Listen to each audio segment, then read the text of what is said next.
So, ang purpose po ng fasting is for you to align yourself to God's will, not the other way around. It's not to align God to you. It's to align you to God. Okay? So, iniisip natin lagi, magfa-fasting ako pag meron o special favor na hihingin. So, kailangan, obligado si Lord. Hindi po fasting ang tawag doon. Kapag nagfa-fast ka kasi may gusto kang mangyari, kaya hindi ako kakain talaga. 30 days, hindi ako kakain. 10 days, 5 days, hindi ako kakain. Kasi may hinihingi ako sa Lord. Kailangan ibigay ni Lord to. Hindi fasting po ang tawag doon. Ang tawag po doon ay hunger strike. Nagmumukmok ka hanggat hindi binibigay yung gusto mo.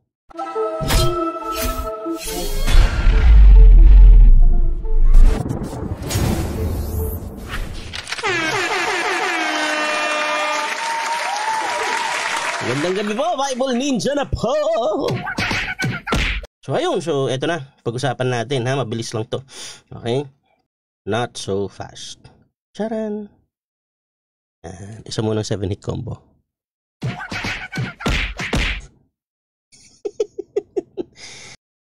Acts 13, chapter 2-3. Pinili at pinadala sina Barnabas at Saul. Okay? May mga prophets at teachers sa church sa Antioch. Si Barnabas yung generous, diba? Si Simeon, bukas nga balikan natin tong pagkamatay ni Herod. Gusto ko to rin ito. Pero ito kasi ganda lesson dito this struck me right here. Si Simeon na tinatawag ding maitim. So sa English, sana hindi ako iban ng Facebook, no, pero nigger ang tawag sa kanya, no, kasi wala pa namang alam niyo ba sa atin mga Pinoy, wala namang ibang ibig sabihin sa atin, ibig sabihin lang maitim. Okay, so ganun, nagiging term of endearment nga natin yun, di ba? Meron tayong mga nicknames tungkol dyan, pero kasi hindi pa uso political correctness nito. Okay, so ayan, tapos tsaka sa atin kasi sa Amerika may repercussions yan pag sinabi mo yung N-word, kasi meron silang 300 years of slavery na inapi ng mga puti yung mga itim. Tayo wala namang ganun, hindi naman tayo nang-aapi, no? So magkaiba po yun. Okay, so nasa na tapos sobrang bait nga ng mga Pinoy, yung mga nang-api sa atin, love na love natin, di ba? Di ba yung mga gusto natin ng maputi, kasi ang tagal tayong inapi ng mga mapuputi. So hindi ko na, kung maputi kayo, okay lang, hindi ako galit sa inyo.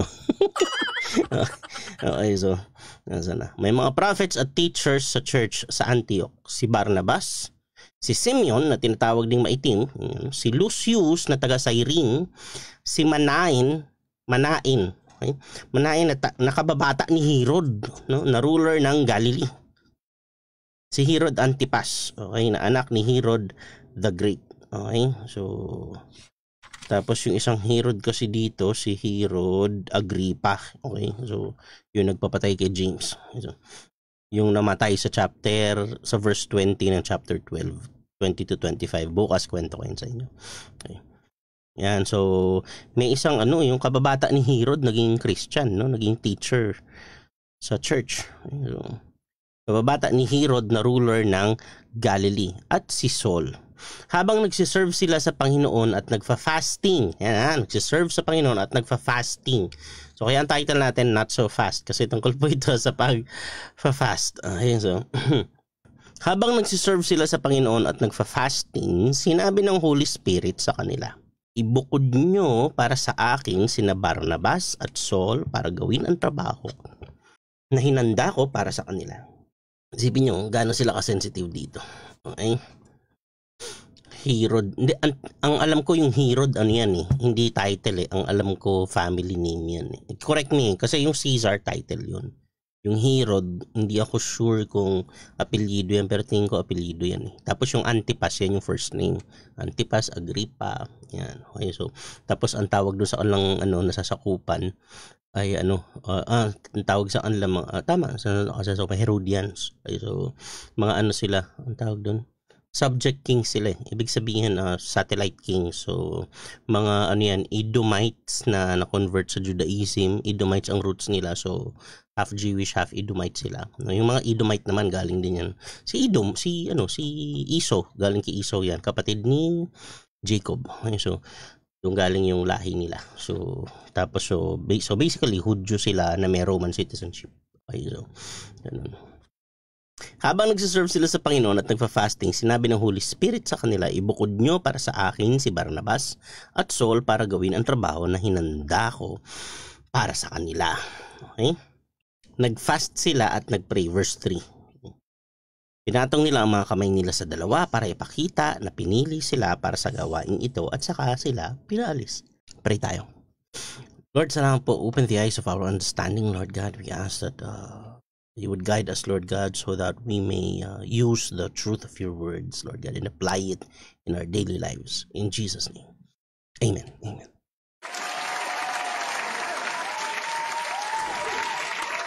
Okay, so ito na. Simple lang, okay? Kaya not so fast kasi tungkol sa pagfa-fast ito. Okay? Yan, so sa Bible po, yung pagfa-fasting, no, may dalawang key ano yan. Pero hindi ko na pupuntahan yung isa, basta babanggitin ko lang in passing. Ito na, yung yung sabi ni Jesus, hindi lalabas yung ganyang klase ng demon, pag lalabas lang yung ganyang klase ng demon through prayer and fasting. So merong klase, may type ng demon, merong hierarchy kasi yung mga demon. So merong rango ng demonyo na hindi mapapalabas ng simpleng prayer o simpleng casting out, no. Merong ganun demon na kailangan ipag-fasting mo siya. Okay, kailangan mag-fasting ka, no, para totally in tune ka talaga kay Lord. Okay, so ayun. The name Herod, it's a name, is a familiar one in history of the Jews, and the name itself is Herod. Yeah, okay. A name not only, so it's a name. Okay, so ayan. So tingnan nyo dito, they do this no, nagfa-fast po sila kasama po ng pagsiserve nila kay Lord. Hindi sila nagfa-fast kapag meron lang silang gusto. Ang pagfa-fasting po ay hindi po kapalit ng gusto mong mangyari. Okay, di ba? Mga girls dyan, ilang beses na kayo nasabihan na sister, pinagfa-fasting kita. Yan. Ha? Yan, so sister, pinagfa-fasting kita. Yan po yung mga kapatiran nating lalaki na gumagamit ng fasting sa kasamaan. Okay, pinagsimbang gabi kita, di ba? Pansinin niyo yung simbang gabi, di ba? Yung 9 mornings ba yun? May simbang gabi. Anong ginagawa nila sa simbang gabi? Di ba? So yung mga namamanata, di ba? Hindi naman lahat, no? Pero karamihan dyan, kasi meron silang wish na gustong mangyari. Tapos iniisip nila, pag nakompleto nila yun ang kapalit. Hindi ho. Okay, hindi ho ganun po yun.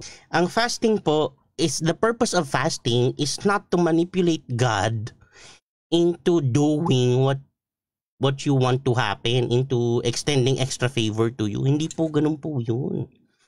Okay? So, ang purpose po ng fasting is for you, listen, is for you to align yourself to God's will. For you to align yourself to God. Not the other way around. It's not to align God to you. It's to align you to God. Okay? So iniisip natin lagi, magfa-fasting ako pag meron ako special favor na hihingin, so kailangan obligado si Lord. Hindi po fasting ang tawag doon. Kapag nagfa-fast ka kasi may gusto kang mangyari, kaya hindi ako kakain talaga 30 days, hindi ako kakain 10 days, 5 days, hindi ako kakain kasi may hinihingi ako sa Lord, kailangan ibigay ni Lord to. Hindi fasting po ang tawag doon. Ang tawag po doon ay hunger strike. Hunger strike. Nagmumukmok ka hanggat hindi binibigay yung gusto mo. Hindi po yun fasting. Nagmamaktol ka lang sa Diyos nun. Naintindihan nyo po? So, ang fasting po, kung tuwing kailan po ba dapat ang fasting? Wala pong particular teaching dyan kung kailan.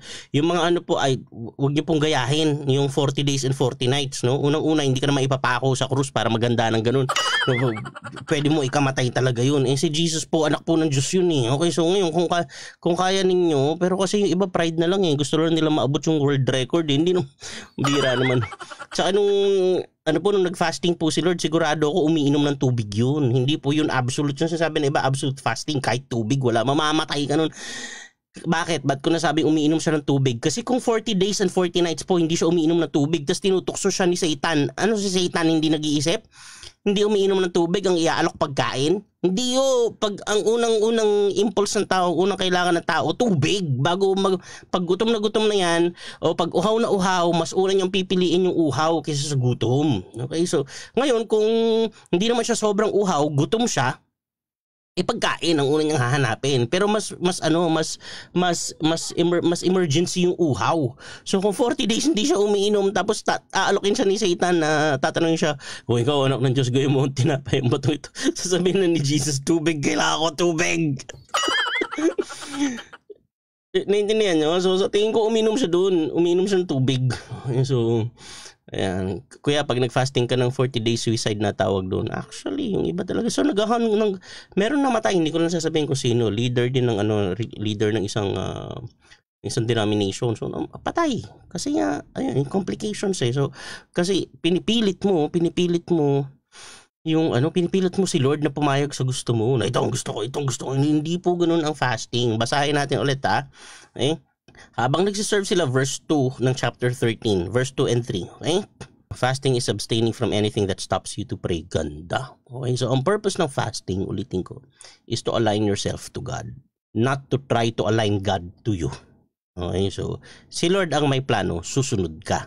Hindi ikaw papasunurin mo si Lord sa gusto mo. Para gawin yun, you will bend God's hand into doing your will, na it becomes your will, na it becomes about you. So that act in itself, that is rebellious. Why?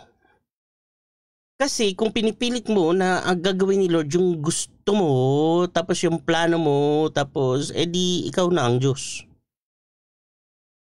Ikaw kasi kung sino ang sumusunod, tsaka sino ang sinusunod, yung sumusunod, yun ang follower. Yung sinusunod, yun ang Lord.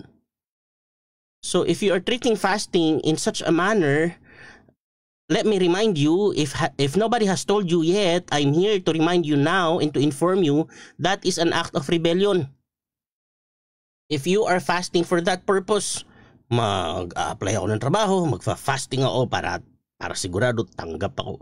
Mag-i-exam ako para sigurado pasado ako, magfa-fasting ako. Tapos pag hindi ka pumasa, maggagalit ka sa Diyos kasi nag-fasting ka, bakit hindi ka pinapasa?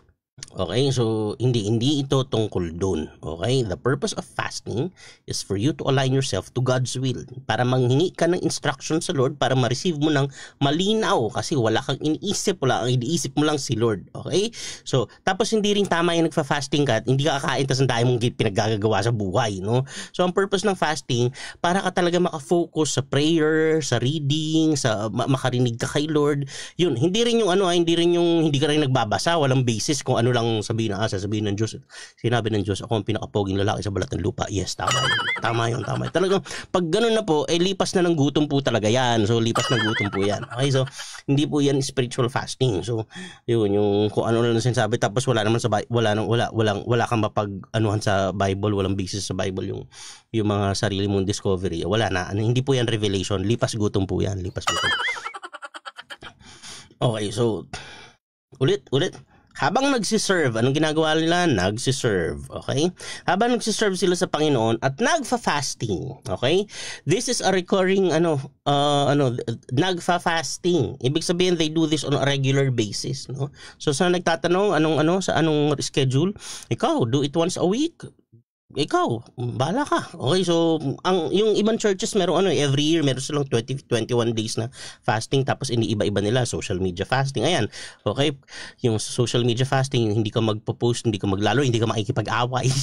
hindi ka aalis ka sa toxicity ng social media. So pwede yun ka 1 week. Okay, yung iba hindi magko-computer games, magfa-fast, basta sa hobby nila, no? So yung iba naman proud na proud, ako talagang hindi ako nagko-computer games. Paano ang hilig niya? Sports. So andun lagi sa arawan, magbabasketball, pag uwi ubos yung isang kalderong kanin. So so ayun, so basta ibig sabihin, kung gano'n, kung ang kinaadikan mo sports, doon ka magfa-fasting. Okay, fasting ka doon para sabihin, hindi ako talagang yung nagfa-fasting ako sa TV. Wala, alam ba ako, kaya ko pong mabuhay nung walang TV. No, kasi hindi ako mahilig manood ng TV. Kaya pasintabi po hindi talaga ako mahilig manood ng TV. Pati yung mga series, ang pinapanood ko lang umpisa tsaka dulo.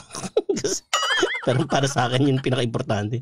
Kahit sa basketball ganun pinapanood ko lang yung umpisa tsaka dulo. Okay, so kasi yun ang pinaka-intense yung dulo. Okay, so tapos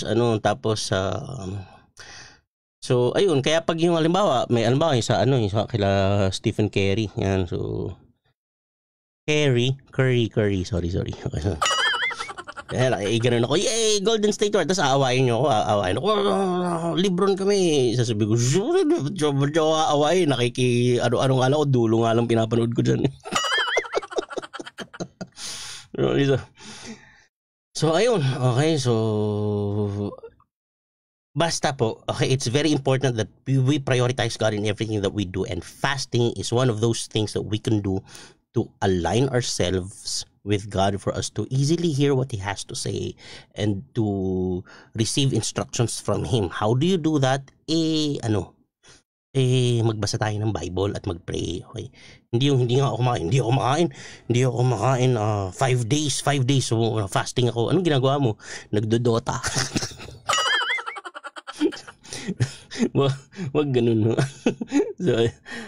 So prayer and fasting, kaya nga magkasama yan lagi. Okay, so ulitin ko, ang purpose ng fasting is to align yourself to God's will. Okay, so tinanan ulit dito.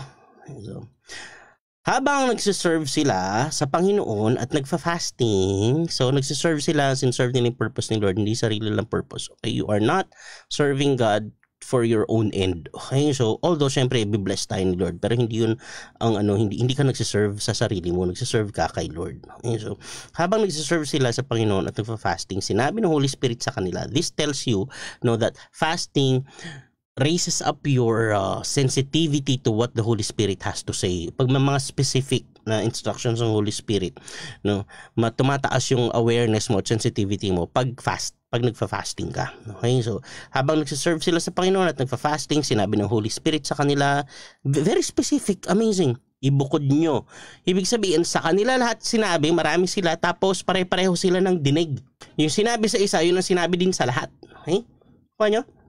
Ibukod nyo para sa akin sila Barnabas. Hindi na nila ito pinagtalunan. Ang galing. So they were in tune. They were in one accord here. Okay? Under the Holy Spirit, they were all fasting. They had the same intentions. No, hindi yun nagfa-fast ka lang kasi may wish ka na gustong matupad. Hindi yun. Ibukod nyo para sa akin sina Barnabas at Saul para gawin ang trabaho na hinanda ko para sa kanila. Okay? This is a clear instruction. This is guidance right here. Okay? You receive guidance from the Lord. You fast to receive guidance from the Lord, no? So you could participate with his plan. Okay? So hindi si Lord ang mag-participate sa iyo. Ikaw ang mag-participate kay Lord. Hindi ikaw ang magbigay ng instructions sa Diyos kung anong gagawin niya. Ang Diyos ang magbibigay ng instructions sa iyo. Kaya ka magfa-fasting para maging open ka, maging sensitive ka sa sasabihin ni Lord na instructions para sa buhay mo o para sa church ninyo. Hindi ikaw magsasabi, Lord, kaya ako nagfa-fasting kasi ito po ang gusto kong mangyari, ito ang listahan, sundin mo tong lahat kasi wala ka magagawa dahil nag-fasting ako. So yun ang purpose ng fasting. Okay, so para makakuha ka ng instructions galing kay Lord, hindi si Lord ang makakuha ng instructions galing sa'yo. Okay? Yan. Kaya, girls, pag sinabi ng boys na, ipinagfa-fasting kita, sabi mo sa kanya, wag ako ipag-fasting mo yung sarili mo, makakuha ka ng guidance sa Diyos. Okay. So, ayun, so, nasa na. Pero seriously, if somebody's fasting for you and praying sincerely for you, not for a selfish reason, may sakit ka, pinagfa-fasting ka ng friend mo, nagpi-pray siya, para sa iyo, para mas it's a beautiful thing, okay? So appreciate that. So bihira yung ganun, pagfa-fasting ka ng friend mo, So, ibig sabihin friend and zone mo na, pinagfa-fasting ka pa rin. Okay. Habang nagsiserve sila sa Panginoon at paulit-ulit ko talaga, habang nagsiserve sila sa Panginoon at nagfa-fasting, sinabi ng Holy Spirit sa kanila, ibukod nyo para sa akin sina Barnabas at Saul para gawin ang trabaho na hinanda ko para sa kanila. Meron si Lord trabaho na inihanda para sa kanila. Hindi sinabi ni Lord na dahil nagfa-fasting kayo, ibibigay ko na ang gusto ninyo. Yung mga gusto ninyo, ibibigay ko yan lahat dahil nagfa-fasting kayo. Hindi. Okay, so ito yung instructions ni Lord na receive ng lahat ng malinaw. Bakit? Kasi nagsiserve sila at nagfa-fasting. Okay? Ibukod nyo para sa akin si Barnabas at Saul para gawin ang trabaho na hinanda ko para sa kanila. Tingnan nyo to fasting brings about unity in the church as well. Okay? So kung puro away sa church, baka kulang kayo ng fasting. I wanna say that again. Kung puro away na lang, lahat na lang pinagtatalunan, baka kulang sa fasting. Kaya baka kung mali-mali na yung mga turo, baka kulang sa fasting. Okay? Kasi tingnan nyo to, hindi na nila pinagtalunan, no? Hindi nila sinabi, sandali, bakit si Paul at si Barnabas? Bakit hindi kami? Di ba may mga pangalan nga na binanggit dito, si Simeon, di ba? Si Lucius, si Manain. Ba't hindi sila sabi, sandali, ba't hindi kami? Ano yan, may favoritism sila. Ba't hindi kami? Hindi, walang problema sa kanila. Bakit? Because they were in tune with the Lord. They were one in spirit. They were on the same page because they were all serving, not themselves, but the Lord, and they were fasting. Okay? So, I would assume they do this on a regular basis kasi nagfa-fasting. Hindi lang basta nagfa-fasting. It's a recurring statement. Okay, nagfa-fasting sila. Okay? Tapos verse 3, nag-fast sila pagkatapos ma-receive yung instructions, ang ginawa nila nag-fast sila ulit. Nag-fast sila at nag-pray. Na-receive nila yung instruction kay Lord, nag-fasting sila at nag-pray. Pinatong nila ang mga kamay nila sa dalawa para ipakita na pinili sila para sa gawaing ito at saka sila pinaalis. Okay, they were sent off. No, they were not sent away, they were sent off. Proper, they were hindi sila pinalayas, pinaalis. Okay, iba po 'yun. Okay, so kita ninyo, yan kita dito sa maikling isang buong segment to no, pinili at pinadala sina Barnabas at Saul. Tapos dalawang beses yung fasting binanggit dito. Okay? Dalawa. At makikita ninyo dito, wala silang kahit anong petitions dito. Wala silang kahit anong petitions. Ang intention lang nila mag-serve kay Lord. So, I think we should do that. We apply that to our lives, no? Mag-fast tayo. Try to do it. Siguro every Monday or every Friday or every Sunday. Mag-fast ka. No? Doesn't have to be whole day. Basta dedicate something to the Lord. Mag-fast ka.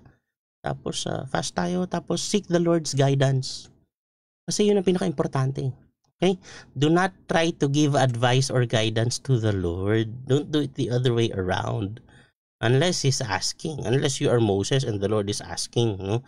Kasi si Moses sabi niya, Lord, pag ginuunaw mo yung, pag nilipol mo yung mga Israelites, anong sasabihin po ng ibang nations? So, pwede yun. Kung 40 days na 40 nights, dalawa lang kayo ni Lord sa bundok. Okay, so, pero tayo mga karaniwang tao, pag tayo mga has. Okay, so, nakuha nyo. Okay, so, ayun. So, ulit, magfa-fasting ka para makuha yung instructions ni Lord ng malinaw. Okay, para magkaroon ka ng time sa prayer, para maging mas obedient ka, para mas maging humble ka, para mas magkaroon ng harmony and ng peace among yourselves. Okay, so especially in the church. No? Hindi ka nagfa-fasting para magka-abs, no? So, pero makakatulong yun, makakatulong. Okay, so, ayan. Pag nag-fast po ba sa food lang po? Sa Bible talaga, food talaga. Okay, wala namang ibang leisure sa Okay, so yung iba ngayon magfa-fast daw sila sa magfa-fast sa social media, magfa-fast sa TV.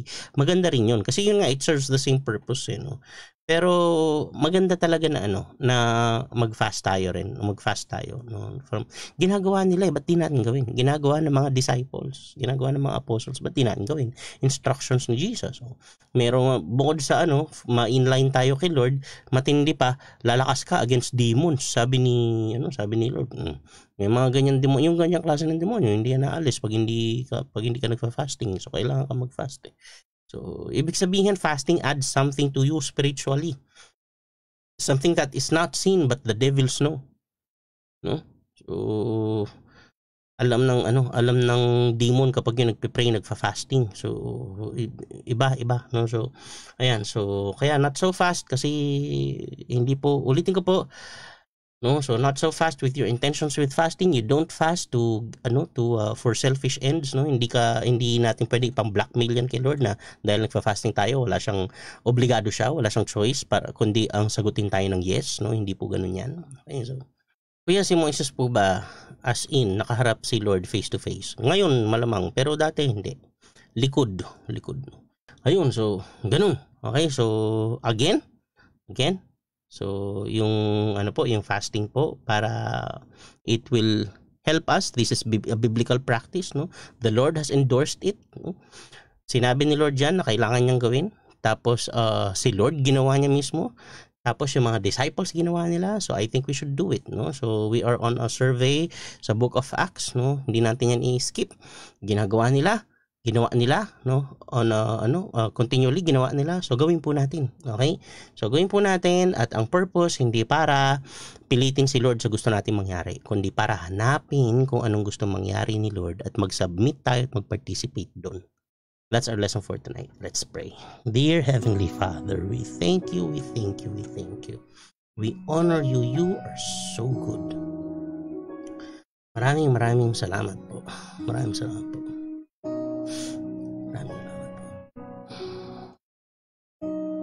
Lord, salamat po. Thank you for reminding us, Lord God, that this life isn't just about what we eat, Lord.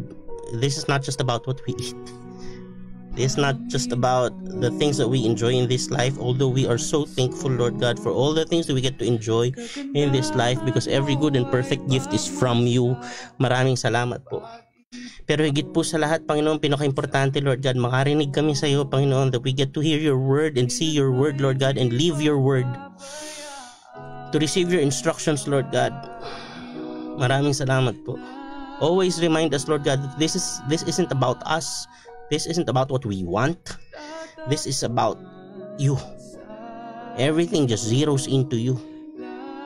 So we pray, Lord God, that the lives that we live, Lord, may bring glory to you and to you alone.